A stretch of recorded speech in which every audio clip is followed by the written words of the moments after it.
Hello everyone, स्वागत है आप सभी का आपके अपने चैनल गुजर बुक पर। हम इस श्रृंखला में डिस्कस कर रहे थे यूपी ट्रिपल एससी पेट की परीक्षा के लिए प्रैक्टिस सेट्स का, जो कि किरण पब्लिकेशन के हैं।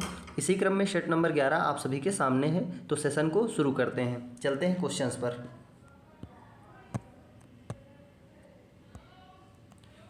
क्वेश्चन नंबर 1 क्या है यहाँ पर?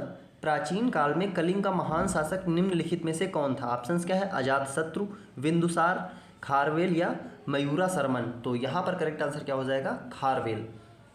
कलिंग का महान शासक कौन था? खारवेल। खारवेल किस वंश से संबंधित था? चेदी राजवंश। चेदी राजवंश। अब बात करते हैं जो चेदी राजवंश था, इसके संस्थापक कौन थे? तो ये थे इसके संस्थापक महामेघवाहन। चेदी राजवंश के संस्थापक कौन थे? यहाँ लिख दे रहा हूँ, महामेघवाहन। महामेघवाहन, ठीक है। और इस खारवेल वंश की जानकारी हमें कहाँ से मिलती है? एक हाथी गुम्फा का अभिलेख है, ये बहुत बार क्वेश्चन पूछा गया है। हाथी गुम्फा का अभिलेख, हाथी गुम्फा का अभिलेख किस राजवंश से संबंधित है? तो ये चेदी राजवंश से। कलिंग का महान शासक कौन हुआ? खारवेल। किस राजवंश से संबंधित था? चेदी राजवंश से। चेदी राजवंश का संस्थापक महामेघवाहन। और एक हाथी गुम्फा का अभिलेख जो किसके बारे में जानकारी देता है? चेदी राजवंश या खारवेल शासक। अगला क्वेश्चन, हड़प्पा सभ्यता के उपकरण व हथियार मुख्यतः किसके बने थे? केवल पत्थर, पत्थर व तांबा, तांबा कांस्य व लौह, तांबा कांस्य व टिन। तो यहाँ पर करेक्ट आंसर क्या हो जाएगा? जो हड़प्पा सभ्यता के उपकरण थे तो वो किसके बने होते थे? तांबा कांस्य व टिन। तो करेक्ट आंसर क्या हो जाएगा? ऑप्शन नंबर 4, क्योंकि लोहे के बारे में इनको जानकारी नहीं थी, ठीक है, और पत्थर के हथियार ही नहीं बना पाते थे। तो यहाँ पर क्या हो जाएगा करेक्ट? तांबा कांस्य व टिन। अगला क्वेश्चन क्या है? किस सुल्तान के काल में खालसा की सीमाएं अत्यधिक विकसित हुई? गयासुद्दीन बलबन, अलाउद्दीन खिलजी, मोहम्मद बिन तुगलक या फिरोज शाह तुगलक। तो यहाँ पर करेक्ट आंसर क्या हो जाएगा? खालसा की सीमाएं अत्यधिक विकसित किसके समय के में हुई थी? तो ये हुई थी अलाउद्दीन खिलजी के समय में। ऑप्शन नंबर 2 करेक्ट हो जाएगा। और ये खिलजी वंश का शासक था, और खिलजी वंश की स्थापना किसने की थी? जलालुद्दीन खिलजी ने। अगला क्वेश्चन, महाराष्ट्र के निम्नलिखित समाज सुधारकों में कौन प्रार्थना समाज के संस्थापक के मुखिया थे? एम.जी. रानाडे, पंडिता गणेश रमाबाई, डॉक्टर आत्माराम पांडुरंग या ज्योतिबा फुले। तो प्रार्थना समाज की संस्थापक कौन माने जाते हैं? ये थे डॉक्टर आत्माराम पांडुरंग। ये क्वेश्चन कई बार हो चुका है। ऑप्शन नंबर 3 करेक्ट हो जाएगा, ठीक है। अगला क्वेश्चन क्या है? और इन्होंने किसकी सहायता से किया था? तो किया था एम.जी. रानाडे की सहायता से। सहायता किसकी? इनके साथ कौन थे? एम.जी. रानाडे। और इसकी स्थापना कब हुई थी? 1815, प्रार्थना समाज। अगला क्वेश्चन, अंग्रेजी शासनकाल के दौरान कौन से गवर्नर जनरल ने विलय नीति प्रस्तुत की थी? Lord Cornwallis, lord Hasting, lord Dalhousie या लॉर्ड विलियम बेंटिक। तो विलय नीति किसकी थी? ये थी लॉर्ड डलहौजी, यानी ऑप्शन नंबर 3 करेक्ट हो जाएगा। राज्य हड़प नीति बोले या विलय नीति बोले, ये किसकी हो जाएगी? लॉर्ड डलहौजी की। अगला क्वेश्चन,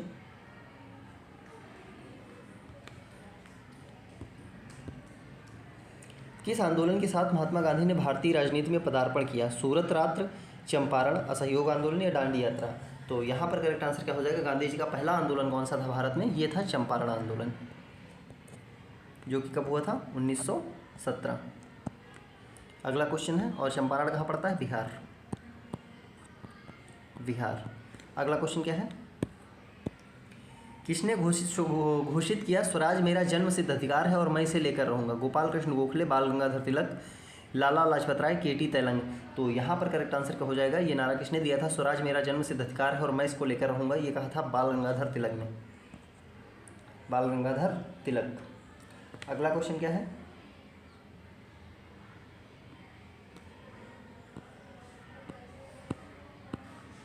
निम्नलिखित में से किसने गदर आंदोलन में महत्वपूर्ण भूमिका निभाई थी? ऑप्शन क्या है? श्याम जी कृष्ण वर्मा, लाला हरदयाल, बिपिन चंद्रपाल या विष्णु गणेश पिंगले। तो जो गदर आंदोलन है, इसमें महत्वपूर्ण भूमिका किसने निभाई थी? तो ये थे लाला हरदयाल। इन्होंने बनाया था गदर पार्टी, और इसकी स्थापना कहाँ की थी? सैन फ्रांसिस्को में। इंपॉर्टेंट क्वेश्चन है, Francisco.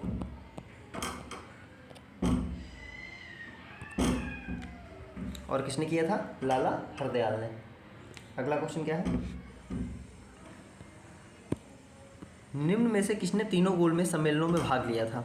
B.R. Ambedkar, M. Malviya, Madan Mohan Malviya, Vallabh भाई पटेल या गांधी जी? तो यहाँ पर करेक्ट आंसर क्या हो जाएगा? B.R. अम्बेडकर। इन्होंने क्या किया था? तीनों गोलमेज सम्मेलनों में भाग लिया था, 1930, 31, 32।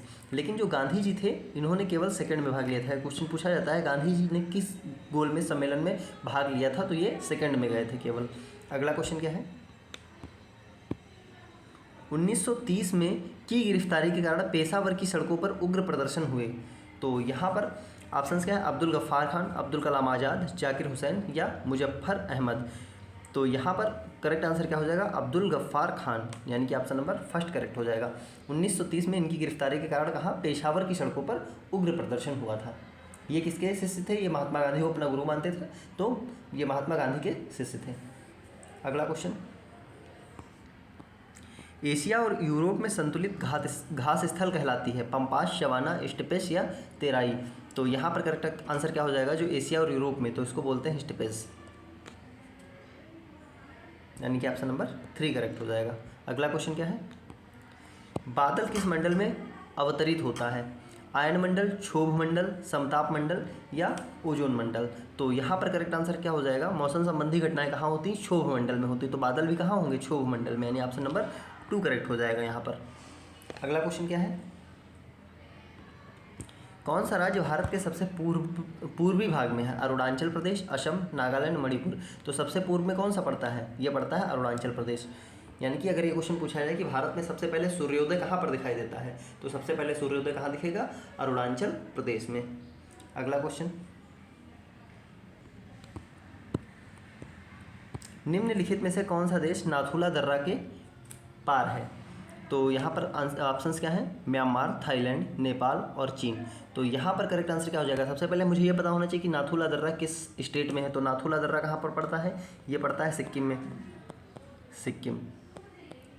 तो सिक्किम के जस्ट बाद कौन सा देश स्थित है? तो वहाँ पर ऊपर कौन सा हो जाएगा? चीन हो जाएगा। तो करेक्ट आंसर क्या होगा? चीन, ऑप्शन नंबर 4। अगला क्वेश्चन क्या है?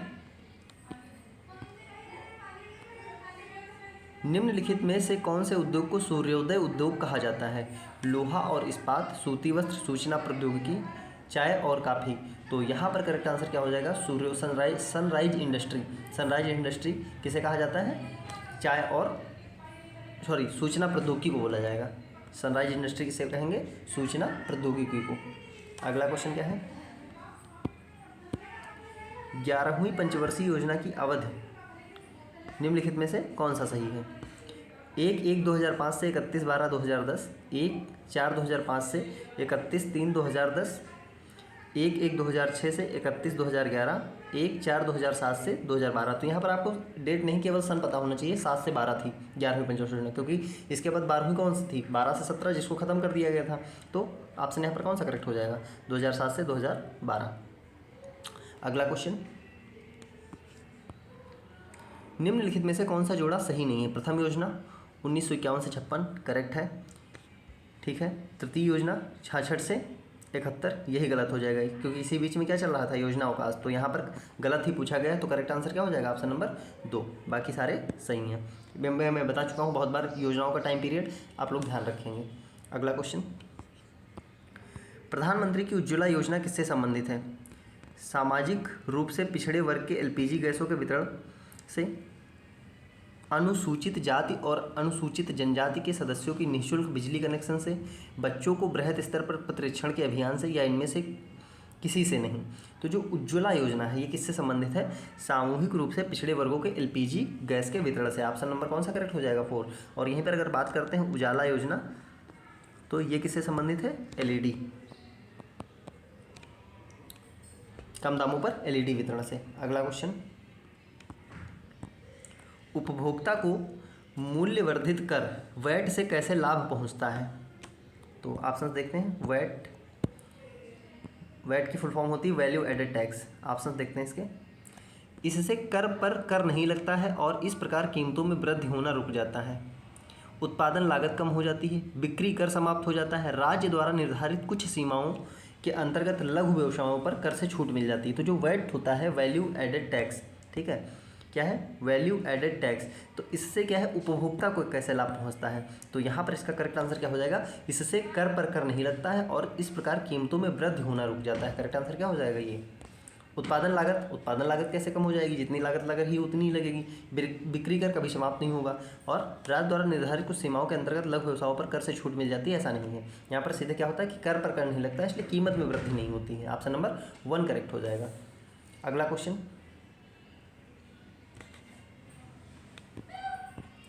भारत की मुद्रा प्रणाली का दशमिकीकरण कब हुआ था। बहुत इंपॉर्टेंट क्वेश्चन है, कई बार पूछा गया है। ऑप्शंस क्या है, 1950, 1955, 1957 या 1960। तो यहाँ पर करेक्ट आंसर क्या हो जाएगा, 1957 में हुआ था। 1 अप्रैल 1957 को दशमीकरण किया था। इसमें इसका मतलब ये क्या हुआ था कि 1 रुपये में 100 पैसे होंगे। ये कब बताया गया था, 1 रुपये इक्वल टू 100 पैसे 1957 से लागू हुआ था। अगला क्वेश्चन, भारत के संविधान सभा की जब 31 अक्टूबर 1947 को बैठक हुई तो इसकी घटी हुई संख्या कितनी थी। तो ऑप्शंस क्या है, 311, 399, 299 या 290। तो जब बैठक हुई थी 31 अक्टूबर 1947 को, तो टोटल सदस्य कितने रह गए थे, 299। ऑप्शन नंबर 3 करेक्ट हो जाएगा, याद रखना। अगला क्वेश्चन,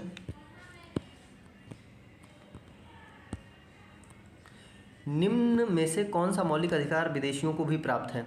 देश में कहीं भी स्वतंत्रता पूर्वक यात्रा करने और निवास का अधिकार, धर्म, वर्ण, जाति, लिंग आदि के आधार पर भेदभाव से सुरक्षा का अधिकार, जीवन और व्यक्तिगत स्वतंत्रता की सुरक्षा का अधिकार, उपरोक्त में से कोई नहीं। तो विदेशियों को कौन सा प्राप्त होगा, तो जीवन और व्यक्तिगत स्वतंत्रता, मतलब उनसे जीवन जीने का अधिकार और सुरक्षा का अधिकार उनसे नहीं लिया जा सकता है। धर्म, वर्ण, जाति, लिंग के आधार पर भेदभाव नहीं, ऐसा नहीं है, ये अपने केवल भारतीय नागरिकों को है। और पहला वाला जो है कहीं भी निवास करने का अधिकार, ये भी केवल भारतीयों के लिए है। अगला क्वेश्चन, संविधान का कौन सा अंश भारत के नागरिकों को आर्थिक न्याय प्रदान करने का संकेत करता है। राज्य के नीति निर्देशक तत्व, मौलिक अधिकार, प्रस्तावना या उपयुक्त सभी। तो जो आर्थिक न्याय की बात की गई है वो कहाँ की गई है, वो केवल और केवल राज्य के नीति निर्देशक तत्वों में की गई है। यानी कौन सा करेक्ट हो जाएगा, ऑप्शन नंबर 1। कहाँ से लिए गए हैं ये, आयरलैंड।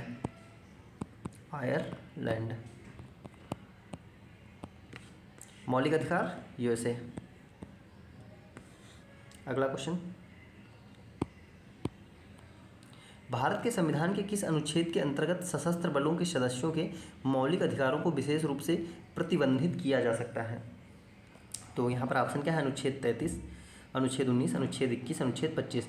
तो क्या बोला गया है कि भारत के किस अनुच्छेद के अंतर्गत सशस्त्र बलों के सदस्यों के मौलिक अधिकारों को विशेष रूप से प्रतिबंधित किया जा सकता है। तो यहाँ पर करेक्ट आंसर क्या हो जाएगा, ऑप्शन नंबर 1 यानी कि अनुच्छेद 33। अगला क्वेश्चन क्या है, पंचायती राज प्रणाली भारत के किस राज्य ने सबसे पहले लागू की थी। पंजाब, राजस्थान, गुजरात, उत्तर प्रदेश। तो यहाँ पर करेक्ट आंसर क्या हो जाएगा, राजस्थान, यानी कि ऑप्शन नंबर 2 करेक्ट हो जाएगा यहाँ पर। और किस जिले में, नागौर जिले में, राजस्थान के नागौर डिस्ट्रिक्ट में। और कब लागू हुआ था, 1959। अगला क्वेश्चन देखते हैं, किसी शिशु के वंशागत जीनों की कुल संख्या में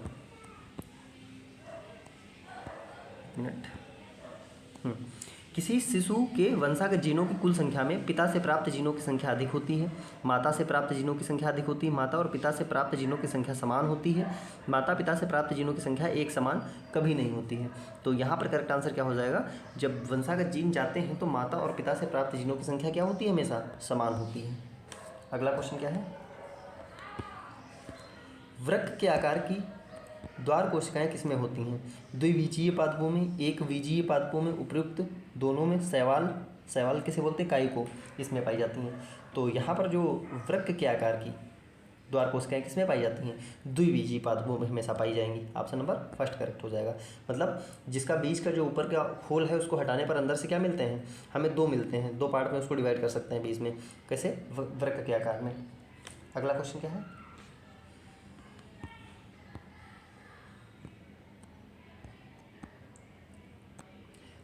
नान बाई की भट्ठी में डबल रोटी बनाते समय खमीर मिलाने का कारण है। डबल रोटी को सख्त बनाने के लिए, डबल रोटी को नरम और स्पंजी बनाने के लिए, खाद्य मान ऊंचा करने के लिए, इससे डबल रोटी ताज़ी रहती है। तो यहाँ पर करेक्ट आंसर क्या हो जाएगा, ऑप्शन नंबर 2, डबल रोटी को नरम और स्पंजी बनाने के लिए। जैसे जलेबी होती है उसको भी रात में क्या किया जाता है, रात में उसका सब बना के रख दिया जाता है, सेव क्या बन जाए, खमीर बना के। ठीक है। इससे क्या रहे, जलेबी नरम बने और स्पंजी रहे, ताकि उसमें जो रस है वो चला जाए अंदर तक। ठीक है। ऐसे इसमें जो नान बाई की भट्टी होती है उसको, उसमें भी क्या मिलाते हैं, खमीर मिलाते हैं, ताकि जो रोटी है वो नरम और स्पंजी बनी रहे। अगला क्वेश्चन,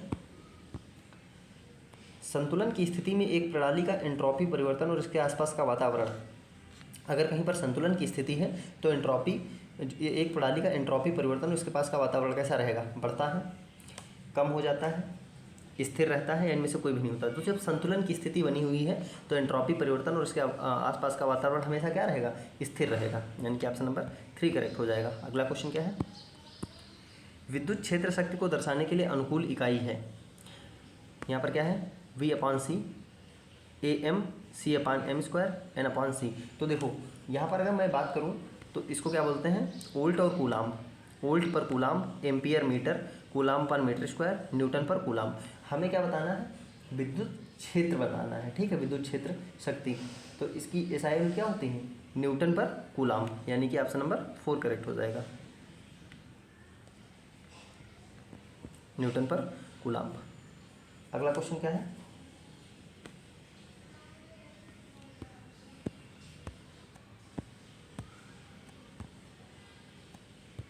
नीचे 4 शब्दों के समूह दिए गए हैं जिनमें 3 शब्द पर्यायवाची हैं, बाकी एक भिन्न है, उसे बतलाइए। परलोक, अन्य लोग, स्वर्गाद या अन्य आदमी।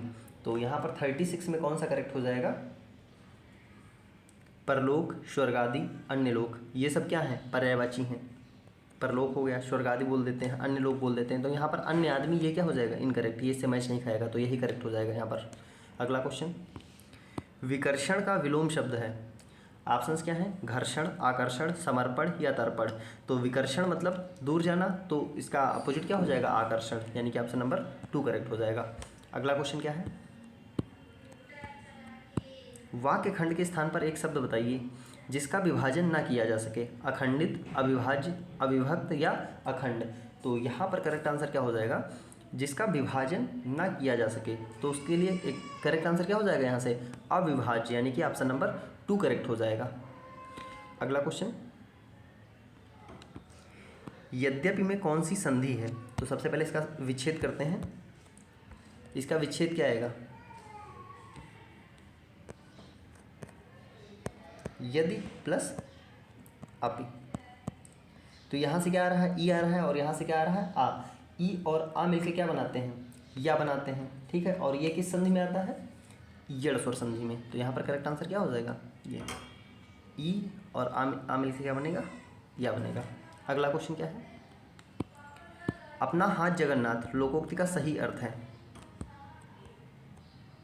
ईश्वर से साक्षात्कार करना, ईश्वर के समक्ष हाथ फैलाना, अपना काम स्वयं द्वारा ही संपन्न करना उचित होता है, अपने हाथ में ईश्वर की मूर्ति देखना। तो अपना हाथ जगन्नाथ क्या है, अपना काम स्वयं करना उचित होता है। यहाँ पर करेक्ट आंसर क्या हो जाएगा, ऑप्शन नंबर 3। अगला क्वेश्चन क्या है, किस राज्य सरकार द्वारा संभव पोर्टल लॉन्च किया गया है। ऑप्शंस क्या है, केरल, उत्तर प्रदेश, राजस्थान या हरियाणा। तो यहाँ पर करेक्ट आंसर क्या हो जाएगा, जो संभव पोर्टल है किसने लॉन्च किया है, उत्तर प्रदेश ने लॉन्च किया है, यानी कि ऑप्शन नंबर 2 करेक्ट हो जाएगा। अगला क्वेश्चन क्या है, 2022 में क्वाड शिखर सम्मेलन का आयोजन किस देश में किया गया, अमेरिका, जापान, अफ्रीका या ऑस्ट्रेलिया। तो क्वाड शिखर सम्मेलन कहाँ पर किया गया है 2022 में, तो ये किया गया है टोक्यो, जापान, यानी कि ऑप्शन नंबर 2 करेक्ट हो जाएगा। और इसके कहाँ पर, इसकी राजधानी टोक्यो में। और क्वाड में कौन कौन से कंट्री शामिल हैं, अमेरिका, जापान, ऑस्ट्रेलिया और भारत। 4 देश, America, Japan, Bharat, Australia, Africa शामिल नहीं है इसमें। अगला क्वेश्चन क्या है, ये भी क्वेश्चन पूछा जा सकता है, क्वाड में कौन कंट्रीज शामिल है। किस इंश्योरेंस कंपनी ने भारत का पहला dental health insurance plan launch किया है, डेंटल हेल्थ इंश्योरेंस प्लान किसने। ऑप्शंस क्या है, IRDA, RBI insurance, HDFC insurance या पीएनबी मेडलाइफ इंडिया इंश्योरेंस। तो यहाँ पर करेक्ट आंसर क्या हो जाएगा, डेंटल हेल्थ इंश्योरेंस प्लान किसने लॉन्च किया है, PNB Medlife India insurance. Correct answer क्या हो जाएगा, ऑप्शन नंबर 4। अगला क्वेश्चन, किसके द्वारा हाल ही में संगीत कलानिधि पुरस्कार 2020-22 की घोषणा की गई है, संगीत कलानिधि पुरस्कार 2020-22 की घोषणा की गई है। ऑप्शंस क्या है, योजना आयोग, आगे ऑप्शन क्या है, संगीत अकादमी, नीति आयोग या शिक्षा आयोग। तो यहाँ पर करेक्ट आंसर क्या हो जाएगा, जो संगीत कलानिधि पुरस्कार है किस पुरस्कार की बात की जा रही है? संगीत कला निधि। ये किसने किया है? संगीत अकादमी। यहाँ पर करेक्ट आंसर क्या हो जाएगा? ऑप्शन नंबर 2, संगीत अकादमी के द्वारा घोषित किया गया है। अगला क्वेश्चन, जापान के फुगाकू को पीछे छोड़ दुनिया का सबसे तेज सुपर कंप्यूटर बना फ्रंटियर है। अब जो सबसे सुपर फास्ट कंप्यूटर था वो कौन था? फुगाकू, जापान का। अब उसको पीछे छोड़ दिया किसने? फ्रंटियर ने। और ये किस देश का है? फ्रांस, साउथ कोरिया, अमेरिका या रूस? तो यहाँ पर करेक्ट आंसर क्या हो जाएगा? अमेरिका।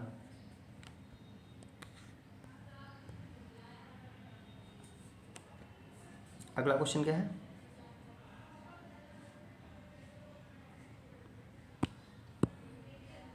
किस मुक्केबाज ने महिला विश्व मुक्केबाजी चैंपियनशिप में स्वर्ण पदक जीता है? महिला विश्व मुक्केबाजी चैंपियनशिप। लवलीना बोरगोहेन, निकाहत जरीन, सिमरनजीत कौर या मंजू रानी? तो महिला विश्व मुक्केबाजी चैंपियनशिप में अभी किसने हाल ही में जीता है? ये जीता है निकाहत जरीन ने। इंपॉर्टेंट क्वेश्चन है, ऑप्शन नंबर 2। अगला क्वेश्चन क्या है? जैविक विविधता के लिए अंतर्राष्ट्रीय दिवस कब मनाया जाता है? ऑप्शंस 22 मई, 20 मई, 21 मई या 23 मई? तो यहाँ पर करेक्ट आंसर क्या हो जाएगा? जैव विविधता दिवस कब मनाया जाता है? ये मनाया जाता है 22 मई को। और एक बहुत इंपॉर्टेंट क्वेश्चन है, 31 मई को क्या कौन सा दिवस मनाया जाता है? Tobacco day.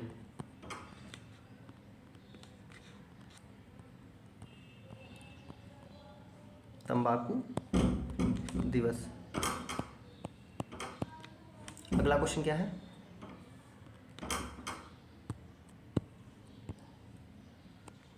भारत और किस देश की नौसेना के बीच द्विपक्षीय अभ्यास बोंगो सागर शुरू किया गया है? बांग्लादेश, म्यांमार, श्रीलंका, नेपाल? तो बोंगो सागर किसके साथ शुरू किया गया है? बांग्लादेश, यानी कि ऑप्शन नंबर फर्स्ट करेक्ट हो जाएगा। अगला क्वेश्चन क्या है? कौन सा देश मंकी पॉक्स के मरीजों के लिए क्वारंटाइन अनिवार्य करने वाला विश्व का पहला देश बन गया है? मंकी पॉक्स अभी हाल ही में आया है, तो और इसके लिए क्वारंटाइन अनिवार्य कर दिया गया है, अनिवार्य किया गया है किस देश द्वारा? जापान, चीन, बेल्जियम, अमेरिका? तो यहाँ पर करेक्ट आंसर क्या हो जाएगा? बेल्जियम ने किया है। ऑप्शन नंबर 3 करेक्ट हो जाएगा। और WHO ने भी इसको क्या बनाया है? चिंताजनक कारण बताया है इसका। अगला क्वेश्चन, केंद्र सरकार के अनुसार किस वित्त वर्ष में भारत को 83.57 अरब डॉलर का FDI प्राप्त हुआ है? ऑप्शंस क्या हैं? 2021, 2023, 2022 या 2024? तो यहाँ पर करेक्ट आंसर क्या हो जाएगा? Option number 3। 2022 में कितना FDI आया है? 83.57 अरब डॉलर। अगला क्वेश्चन क्या है? भारत का सबसे छोटा केंद्र शासित राज्य है? ऑप्शंस क्या हैं? पुडुचेरी, लक्षद्वीप, दादरा और नगर हवेली और दमन और दीव? तो यहाँ पर करेक्ट आंसर क्या हो जाएगा? सबसे छोटा केंद्र शासित राज्य कौन सा है? लक्षद्वीप। ऑप्शन नंबर क्या हो जाएगा? 2। और मैंने उस दिन बताया था इसमें कितने द्वीप हैं? 36 द्वीप। बहुत बार क्वेश्चन पूछा गया है, 36 द्वीप। अगला क्वेश्चन, रऊफ किस राज्य का एक लोक नृत्य है? हरियाणा, पंजाब, राजस्थान या जम्मू कश्मीर? तो यहाँ पर करेक्ट आंसर क्या हो जाएगा? रऊफ जो है ये कहाँ का है? तो ये है जम्मू कश्मीर का। ऑप्शन नंबर 4 करेक्ट हो जाएगा। अगला क्वेश्चन क्या है? तशोकुम शोमाई जो अच्छी फसल के लिए आशीर्वाद प्राप्त करने हेतु मनाया जाता है किस राज्य से संबंधित है? ऑप्शंस क्या हैं? मिजोरम, असम, मेघालय या नागालैंड? देखो, जो फोक डांसेस होते हैं, क्षेत्रीय नृत्य होते हैं और जो क्षेत्रीय त्यौहार होते हैं कहीं के, बहुत इंपॉर्टेंट होते हैं। ज़्यादातर समय आर्ट एंड कल्चर से क्वेश्चन पूछे जा रहे हैं, तो इनको आप लोग ज़रूर याद कर लेंगे। तो जो तशोकुम शोमाई है ये किस राज्य में मनाया जाता है? तो इसके लिए करेक्ट आंसर क्या हो जाएगा? नागालैंड। ये नागालैंड में मनाया जाता है। अगला क्वेश्चन क्या है? महाराणा प्रताप सागर जलाशय जो ब्यास नदी पर हिमाचल प्रदेश में स्थित है उसे किस नाम से जाना जाता है? अच्छा, जो महाराणा प्रताप सागर जलाशय है इसे किस नाम से जाना जाता है? Pong dam, Ukai dam, धारोई dam या टिहरी डैम? तो यहाँ पर करेक्ट आंसर क्या हो जाएगा? पोंग डैम। Option number 1। इसी का नाम बदलकर क्या किया गया है? महाराणा प्रताप सागर जलाशय, जो कि किस नदी पर है? ब्यास नदी पर है और कहाँ है? हिमाचल प्रदेश में है। अगला क्वेश्चन, निम्नलिखित में से किस राज्य की सीमा बांग्लादेश से नहीं लगती है? मेघालय, मणिपुर, त्रिपुरा या मिजोरम? तो यहाँ पर करेक्ट आंसर क्या हो जाएगा? किसकी सीमा बांग्लादेश से नहीं लगती है? तो देखो, बांग्लादेश की सीमा की अगर बात करें तो इधर से पश्चिम बंगाल, ऊपर से असम हो जाता है। पश्चिम बंगाल, यहाँ पर मैं लिख देता हूँ, पश्चिम बंगाल। इसके बाद क्या आ जाएगा? इसके बाद आ जाता है असम, मेघालय, फिर त्रिपुरा। असम, मेघालय और त्रिपुरा। त्रिपुरा 3 ओर से घिरा हुआ है, तो कितने स्टेट्स, और मणिपुर जो है ये त्रिपुरा के जस्ट बाद है, इसलिए मणिपुर की सीमा क्या है, इससे नहीं लगती है, तो ऑप्शन नंबर 2 करेक्ट हो जाएगा। पश्चिम बंगाल, असम, मेघालय, त्रिपुरा, और साथ में कौन है, मिजोरम। ठीक, अगला क्वेश्चन क्या है,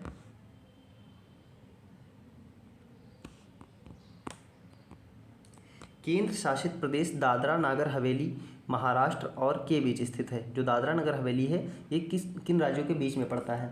ऑप्शंस क्या है, उत्तराखंड, आंध्र प्रदेश, पश्चिम बंगाल, गुजरात। तो यहाँ पर करेक्ट आंसर क्या हो जाएगा, देखो जो दादरा नगर हवेली है किस साइड पड़ता है, अरब सागर में पड़ता है, लक्षद्वीप के ऊपर, तो ऊपर गुजरात है और नीचे क्या है, महाराष्ट्र है, तो यहाँ पर करेक्ट आंसर क्या हो जाएगा, गुजरात और महाराष्ट्र के बीच स्थित है। अगला क्वेश्चन, प्रतिवर्ष 6 श्रेणियों में नोबेल पुरस्कार प्रदान किया जाता है, निम्नलिखित में से किसके लिए यह नहीं दिया जाता है।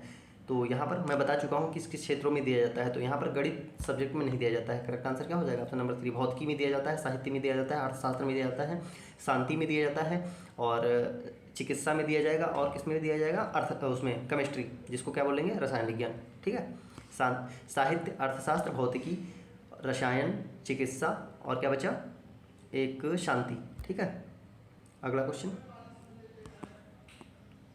ओडिशा का नृत्य एक नृत्य है जो 18वीं शताब्दी में जंगलों में रहने वाले जनजातियों द्वारा किया जाता था और 19वीं शताब्दी में युद्ध कला पर आधारित नृत्य बन गया। छोबिया, कलारीपयट्टू, छऊ या भावी। तो यहाँ पर करेक्ट आंसर क्या हो जाएगा, उड़ीसा का नृत्य है, तो यहाँ पर करेक्ट आंसर क्या हो जाएगा, छऊ नृत्य, जो कि ऑप्शन नंबर 3 है। करेक्ट आंसर क्या हो जाएगा, छऊ। पहले क्या था, ये जंगल जनजातियों द्वारा किया जाता था, बाद में ये युद्ध कला पर आधारित नृत्य बन गया। अगला क्वेश्चन क्या है,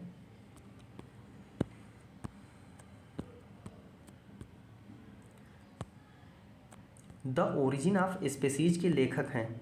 ऑप्शन क्या है, चार्ल्स डार्विन, कैरोलस लिनियस, निलेयस, इरास्मस डार्विन या विलियम पैली। तो यहाँ पर करेक्ट आंसर क्या हो जाएगा, द ओरिजिन ऑफ स्पीसीज, ये इसको किसने लिखा है, तो करेक्ट आंसर क्या हो जाएगा, चार्ल्स डार्विन। और कब लिखा था, 1859। कब ये बुक आई थी, 1859 में। इसी में इन्होंने विकास के सिद्धांत को बताया था। अगला क्वेश्चन क्या है, दाचीग्राम अभ्यारण्य कहाँ स्थित है, जम्मू एवं कश्मीर, असम, छत्तीसगढ़, कर्नाटक। तो इसका करेक्ट आंसर क्या हो जाएगा, बहुत फेमस है, जम्मू एंड कश्मीर का है, ऑप्शन नंबर 1 करेक्ट हो जाएगा।